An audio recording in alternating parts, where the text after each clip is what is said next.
नमस्कार, आप देख रहे हैं देवभूमि समाचार। मैं आपके साथ प्रियंका मलिक हाजिर उत्तराखंड की तमाम छोटी बड़ी खबरें लेकर खबरों का रुख करेंगे, लेकिन सबसे पहले एक नजर हेडलाइंस पर। चारधाम यात्रा की अव्यवस्थाओं के बीच एक्शन में सीएम धामी मंत्री व अधिकारियों को दिए सख्त निर्देश। यात्रा व्यवस्थाओं पर रखेंगे पैनी नजर।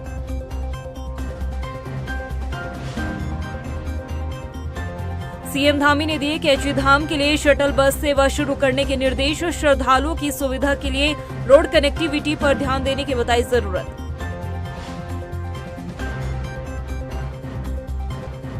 दून में नदी किनारे बसी अवैध बस्तियों पर चला बुलडोजर। एनजीटी के आदेश के बाद एक्शन मोड में नगर निगम। अवैध बस्तियों से अतिक्रमण हटाओ कार्रवाई शुरू। देहरादून नगर निगम में स्वच्छता समिति फर्जीवाड़े मामले में एक्शन। रिकवरी के लिए आगे बढ़ाई गई जांच रिपोर्ट। कर्मचारियों के वेतन के नाम पर हुआ था करोड़ों का घोटाला। हेडलाइंस के बाद बुलेटिन में खबरें विस्तार से। चारधाम यात्रा में अव्यवस्था को दूर करने के लिए प्रदेश की धामी सरकार भरसक प्रयास करती हुई दिखाई दे रही है। सीएम पुष्कर सिंह धामी ने सचिवालय में समीक्षा बैठक की, तो वहीं चारधाम यात्रा से दूरी बनाने वाले मंत्रियों को लेकर भी एक बड़ा संदेश आज सीएम पुष्कर सिंह धामी ने इस समीक्षा बैठक में दिया है। ये रिपोर्ट देखिए। चारधाम यात्रा पर सीएम धामी की नजर।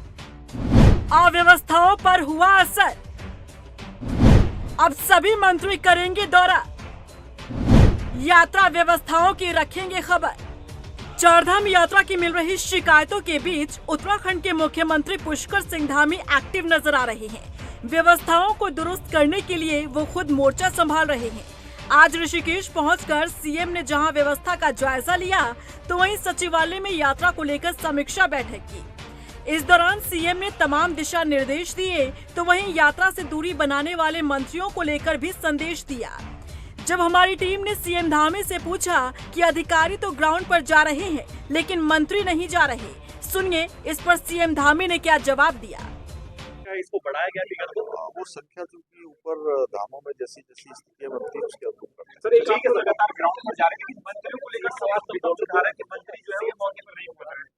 अब सब जाएंगे, सब लोग चले। अब सब जाएंगे, सब लोग चले। यानी कि सीएम धामी भी इस बात को मान रहे हैं कि विभागीय मंत्री हो या फिर जिले के प्रभारी मंत्री, इस चारधाम यात्रा में उन्होंने दूरी बनाई है। और यही कारण है कि अब सीएम ने संदेश दिया है कि अब सब व्यवस्था को परखने जाएंगे, चाहे अधिकारी हो या फिर मंत्री। आपको याद होगा, बीते दिन पहले हमने इस खबर को प्रमुखता के साथ उठाया था, जब अधिकारियों ने मंत्रियों की पोल खोलकर रख दी थी। मंत्री आचार संहिता का राग अलाप रहे थे और चारधाम यात्रा से दूरी बना रहे थे, ये कहते हुए कि आचार संहिता के कारण वो जिलों का दौरा करने में असमर्थ हैं। लेकिन मुख्य सचिव राधा रतूड़ी ने साफ कर दिया कि आचार संहिता में काम करने की परमिशन पहले ही चुनाव आयोग से ली जा चुकी है। अब लगता है कि हमारी खबर का संज्ञान लिया गया और यही कारण है कि सीएम धामी ने सभी को व्यवस्था परखने का संदेश दिया है। जाहिर तौर पर होना भी चाहिए, क्योंकि विश्व प्रसिद्ध चारधाम यात्रा जहां देश विदेश से श्रद्धालु यात्रा पर आते हैं, और ऐसे में यदि उन्हें परेशानी झेलनी पड़े तो प्रदेश की छवि धूमिल होती है। ऐसे में जिम्मेदारी शासन प्रशासन की बनती है कि व्यवस्था दुरुस्त की जाए। बहरहाल देखना होगा अब तक बेफिक्र बैठे मंत्री कब ग्राउंड पर जाकर व्यवस्थाओं का जायजा लेते हैं।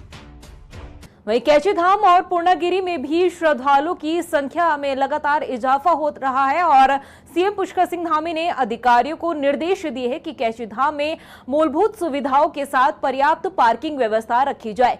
कैची धाम के लिए शटल बस सेवा शुरू करने के भी निर्देश सीएम पुष्कर सिंह धामी ने दिया है। इसके साथ ही कैची धाम के लिए बाईपास भी प्रस्तावित किया गया है। पूर्णागिरी में श्रद्धालुओं की सुविधा को ध्यान में रखते हुए व्यवस्थाओं को बेहतर बनाने के भी निर्देश सीएम पुष्कर सिंह धामी ने दिए। वहीं श्रद्धालुओं की सुविधा के दृष्टिगत दोनों मंडलों की रोड कनेक्टिविटी पर खास ध्यान देने की बात सीएम पुष्कर सिंह धामी ने कही है।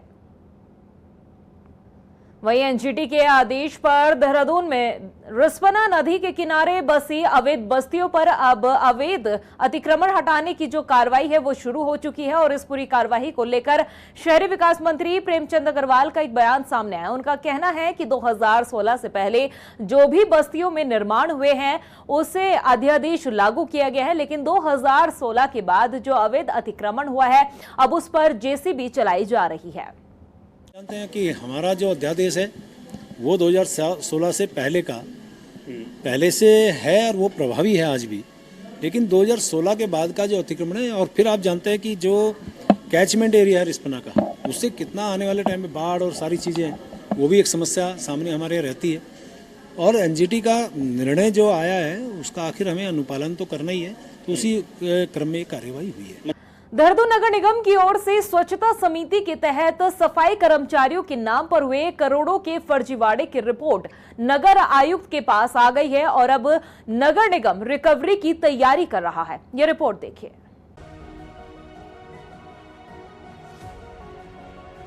देहरादून नगर निगम में स्वच्छता समिति फर्जीवाड़ा मामले में अब कार्रवाई तेज होती दिख रही है। दून नगर निगम की ओर से स्वच्छता समिति के तहत सफाई कर्मचारियों के नाम पर हुए करोड़ों के फर्जीवाड़े की रिपोर्ट नगर आयुक्त के पास आ गई है। अब नगर आयुक्त नगर निगम की रिकवरी की तैयारी कर रहे हैं।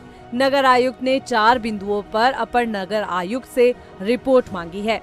बता दें कि साल 2018 में तीसरी बोर्ड बैठक में निर्णय लेने के बाद नगर निगम के सभी 100 वार्ड में सफाई व्यवस्था के लिए स्वच्छता समिति बनाई गई। हर एक वार्ड में बनाई गई समिति में 8 से 12 सफाई कर्मचारी कार्यरत बताए गए थे और 15-15 हजार रुपए स्वच्छता समिति को दिया जाता रहा। ऐसे में शहर भर में ये संख्या करीब 1000 है। नगर निगम बोर्ड का कार्यकाल खत्म होने से पहले सफाई कर्मचारियों के वेतन स्वच्छता समिति को दिया जाता था, लेकिन 2 दिसंबर को बोर्ड भंग होने के बाद नई कार्य व्यवस्था बनाने का प्रयास किया गया। कर्मचारी के वेतन और पीएफ आदि में गड़बड़ी की शिकायत मिलने के बाद सीधे कर्मचारियों के खाते में वेतन की धनराशि ट्रांसफर करने का फैसला लिया गया। इसके साथ ही नगर निगम ने समितियों के एक कर्मचारी की भौतिक उपस्थिति, आधार कार्ड और बैंक खाता संख्या को जुटाया, लेकिन नगर निगम की टीम ने सत्यापन में पाया कि जो पहले उपलब्ध कराई गई सूची में कई कर्मचारी मौके पर नहीं मिले। उनके स्थान पर कोई अन्य व्यक्ति कार्य कर रहा है, जिससे साफ हो गया कि सूची के अनुसार दिया जा रहा वेतन गलत व्यक्ति को दिया जा रहा था।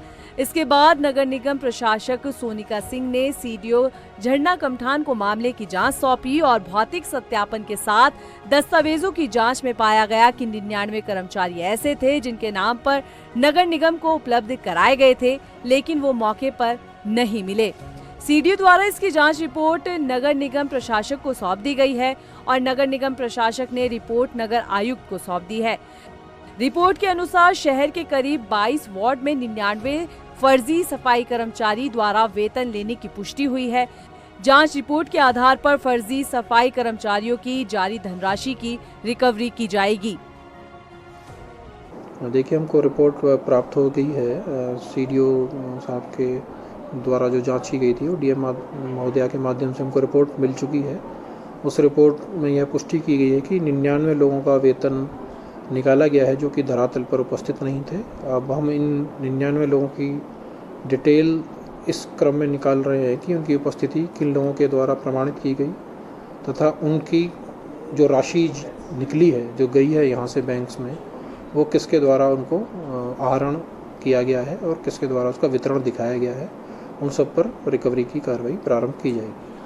बता दें कि स्वच्छता समिति के तहत सफाई कर्मचारियों को हर महीने कर्मचारी के नाम पर 15,000 रुपए वेतन जारी किया जाता था। ऐसे में प्रति महीने 99 फर्जी कर्मचारियों के नाम पर वेतन 14,85,000 रुपए प्रति साल, 1,78,20,000 रुपए और बोर्ड के पूरे 5 साल के कार्यकाल में 8,91,00,000 रुपए भुगतान के लिए दिया गया। देखिए, ये लोग अलग अलग समय पर रखे गए हैं। 2018 से लेकर 23 तक के कालखंड में विभिन्न समयों पर रखे गए हैं। तो अभी राशि हम कैलकुलेट कर रहे हैं। लगभग उम्मीद करते हैं कि राशि लगभग 8 से 9 करोड़ के आसपास आनी चाहिए। बाकी जो एग्जैक्ट फिगर होगी वो मैं आपको जब कैलकुलेशन हो जाएगी तब बता पाऊंगा। बता दें कि अपर नगर आयुक्त की रिपोर्ट आने के बाद नगर निगम रिकवरी शुरू कर देगा। ऐसे में संदेह के घेरे में कई सुपरवाइजर और निवर्तमान पार्षद आ रहे हैं। अब देखना होगा कि नगर निगम किस तरह से कार्यवाही करता है। देहरादून से हिमांशु चौहान की रिपोर्ट। उत्तराखंड प्रदेश कार्यालय में कांग्रेस ने देश के पहले प्रधानमंत्री स्वर्गीय जवाहरलाल नेहरू की पुण्यतिथि पर उन्हें श्रद्धांजलि अर्पित की। इस दौरान कांग्रेस नेताओं ने पंडित जवाहरलाल नेहरू के द्वारा देश हित में किए गए कार्यों को भी याद किया है। कांग्रेस के प्रदेश अध्यक्ष करण महारा ने कहा है कि भारत को आधुनिक बनाने का श्रेय देश के पहले प्रधानमंत्री को ही जाता है। हर वर्ष जिस तरीके से भारत के आधुनिक भारत के निर्माता हम कहेंगे जवाहरलाल नेहरू को, और मैं तो ये कहूंगा कि भारत आज जहां खड़ा है उसमें सबसे अगर किसी की बड़ी भूमिका है तो जवाहरलाल नेहरू। मिक्स इकोनॉमी लाने वाले वही थे, जिस वजह से आज बोइंग भी हमारे यहाँ बन रहे हैं, बैलगाड़ी से भी काम चल रहा है, बोइंग भी चल रहे हैं, हमारे बैंक्स तंदुरुस्त हैं, हमारी इकोनॉमी आज जहां सस्टेन कर रही है उसका कारण बहुत बड़ा जवाहरलाल नेहरू की नीतियां रही हैं। ऐसे जवाहरलाल नेहरू जिन्होंने देश को आधुनिक बनाने के लिए IITs, IIM, नवरत्न कंपनियों की स्थापना से लेकर अनेक इंस्टीट्यूट्स बनाने का काम किया। उत्तराखंड में इस बार गर्मी अपने तेवर खूब दिखा रही है। पहाड़ से लेकर मैदान दोनों क्षेत्रों में गर्म हवाओं का प्रकोप बढ़ गया है। खासकर मैदानी इलाकों में सूरज की तपिश से लोग काफी परेशान हो चले हैं। शाम ढलने के बाद भी गर्म हवाएं महसूस हो रही है। देहरादून की अगर हम बात करें तो देहरादून का अधिकतम तापमान एक बार फिर से सामान्य से 4 डिग्री अधिक बढ़कर 40 डिग्री के पार पहुंच गया है। उधर लक्सर में बिजली कटौती को लेकर किसानों ने धरना प्रदर्शन किया है। किसान यूनियन पटेल के कार्यकर्ताओं ने विद्युत विभाग कार्यालय गंगनौली में धरना प्रदर्शन किया और आरोप लगाए कि उनके साथ दोहरा व्यवहार किया जा रहा है। किसानों ने बताया कि विद्युत विभाग ग्रामीण क्षेत्रों में बिजली की वोल्टेज सही ढंग से नहीं दे रहे हैं, जिस वजह से उनके खेतों में काम करने की जो क्षमता है उसमें काफी तरह से परेशानियों का सामना भी करना पड़ रहा है। ये गांवों की लाइट ना काटे, इनके उद्योगपति जो है बिरला सीरी सीमेंट है, इनकी काट का हम दे दो, भारी सही कर दो, मेरी फसल सूखने लग रही है, इन पर क्या फर्क पड़ रहा है। और मेरा तो ये कहना, मैं आज को तो नहीं उठ रहा है यहाँ, तो मुझे चाहे 10 दिन हो जाओ चाहे 12 दिन हो जाओ, मैं यहाँ तो उठने का नहीं। जब भी मुझे ये पता चल जाएगा कि लाइट सही आएगी मैं यहाँ से उठ जाऊंगा, मुझे ठहरने की किसी को कोई जरूरत नहीं। चल रहे हैं एसएल फिटर 11 के बिजली करके जा रहा है, इस पर ओवरलोडिंग हो रही है, ओवरलोडिंग कारण ट्रिप हो रही है। अभी सभी की मांग बढ़ रही है, थोड़ा वोल्टेज भी कम है, इससे लोडिंग और बढ़ती जा रही है। तो उसी से जो है कुछ गाँव से काट कर दूसरे बिजली घर से शिफ्ट किए गए थे। अभी और जो समस्या है समाधान के लिए नई दफ्तर जोड़ने की, इनके समस्या का समाधान निकाला जा रहा है। हल्द्वानी शहर में सरकारी भूमि पर कब्जे और अवैध निर्माण की लगातार शिकायतें मिलने के बाद अब प्राधिकरण दफ्तर में शिकायत दर्ज की गई है और उन पर एक्शन भी लिया गया है। लोगों का आरोप है कि सरकारी जमीन को स्टाम्प पेपर पर बेचा जा रहा है। वहीं इस पूरे मामले में प्राधिकरण के संयुक्त सचिव AP बाजपाई ने कहा है कि लगातार अवैध अतिक्रमण पर एक्शन लिया जा रहा है। अवैध कब्जे की जो शिकायतें मिल रही है उनकी जांच भी की जा रही है।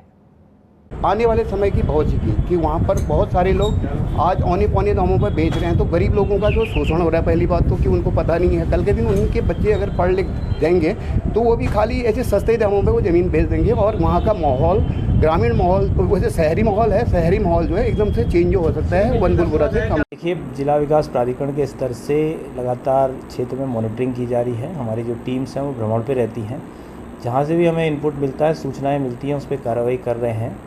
अभी दमोह डुंगा में एक शिकायत प्राप्त हुई थी। इसके अलावा अभी कुछ लोग आज मुझसे फिर मिलने आए हैं, उनके द्वारा भी ये शिकायत की गई है कि किसी राजकीय भूमि पे किसी तरह की कॉलोनी काटी जा रही है। अभी तहसील स्तर से भूमि की जांच कराने के बाद उस पर भी हम लोग कार्रवाई करेंगे। उधर अल्मोड़ा में मानसून सीजन के पहले ड्रेनेज सिस्टम को दुरुस्त करने की अब मांग उठ रही है। दरअसल यहां राज्य सरकार ने सिंचाई विभाग में 39 नालों के निर्माण और मरम्मत के लिए 17 करोड़ का बजट जारी किया था। बावजूद इसके निर्माण कार्य अभी भी अधर में लटके हुए हैं।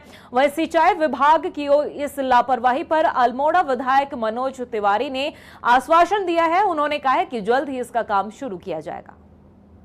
सिंचाई विभाग से हमने अलग अलग जोन में यहाँ पर विभिन्न नालों का निर्माण के लिए एस्टीमेट बनवाया था और उसको शासन को प्रस्तुत करा था और उसमें हमारे लगभग 39 नाले स्वीकृत हुए थे विभिन्न वार्डों में और उसका टेंडर एक ही व्यक्ति का हुआ था और वो व्यक्ति ने कुछ जगह कार्य प्रारंभ ही नहीं किया और कुछ जगह आधे अधूरे करके छोड़ दिए। तो विभागीय अधिकारियों को कहा है, मैंने एक्शन को भी कहा है और एससी से भी मेरी वार्ता हुई है और चीफ से मैं वार्ता कर रहा हूँ कि तत्काल उसके खिलाफ कार्रवाई करें, विभागीय जो कार्रवाई होती चाहे नोटिस दें या जो भी उसका अन्य चीज़ें हैं, और उसके साथ साथ जो नाले अधूरे बन गए हैं और जो बरसात में एक संकट की स्थिति दिख रही है, तो उन नालों को छोटे ठेकेदारों को, चाहे वो डी क्लास के जो ठेकेदार हैं, उनको अलग अलग नालों का निर्माण दें जिससे कि बरसात से पहले वो नालों का निर्माण हो सके।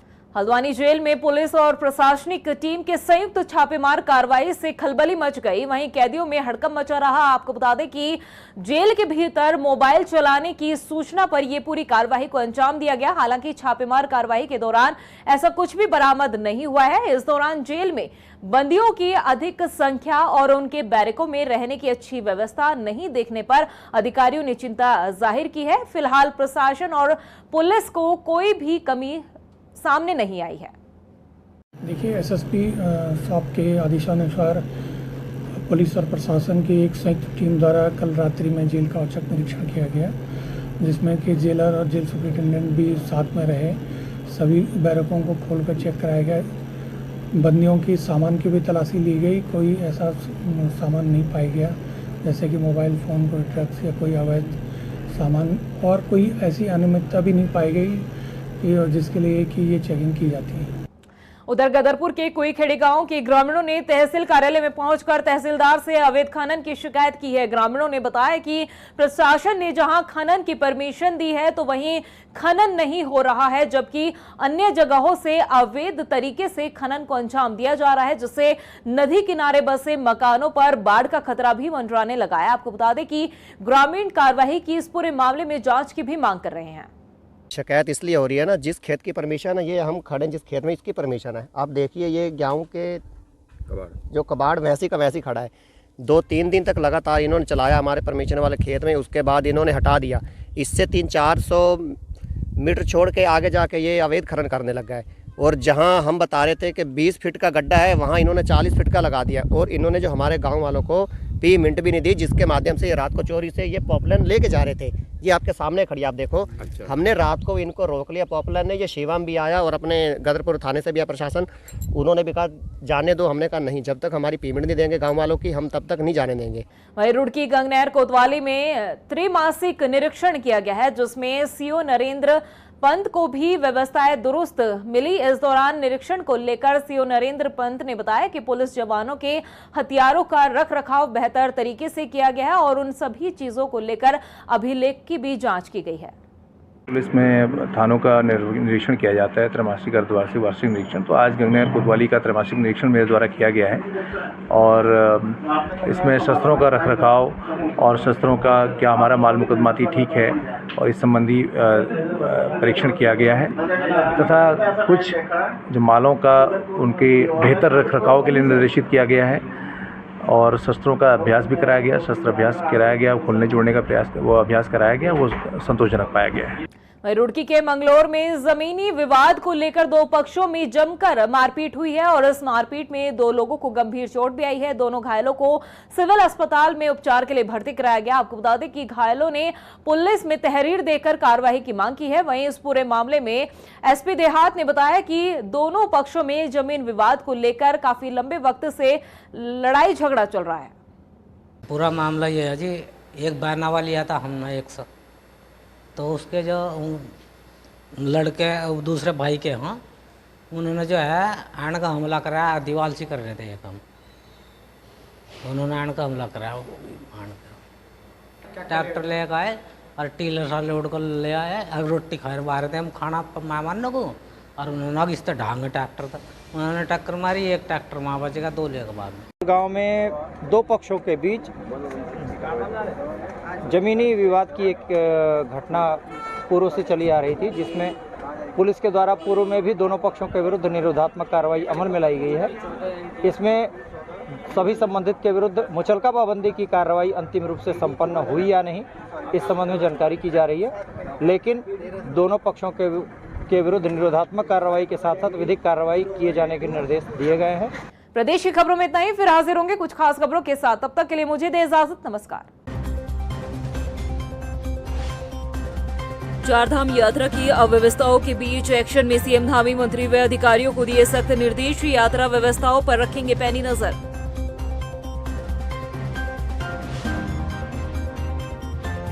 सीएम धामी ने दिए कैची धाम के लिए शटल बस सेवा शुरू करने के निर्देश। श्रद्धालुओं की सुविधा के लिए रोड कनेक्टिविटी पर ध्यान देने की बताई जरूरत।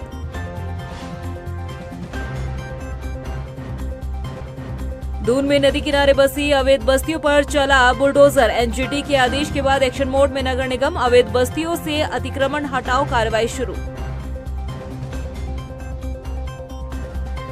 देहरादून नगर निगम में स्वच्छता समिति फर्जीवाड़े मामले में एक्शन। रिकवरी के लिए आगे बढ़ाई गई जांच रिपोर्ट। कर्मचारियों के वेतन के नाम पर हुआ था करोड़ों का घोटाला।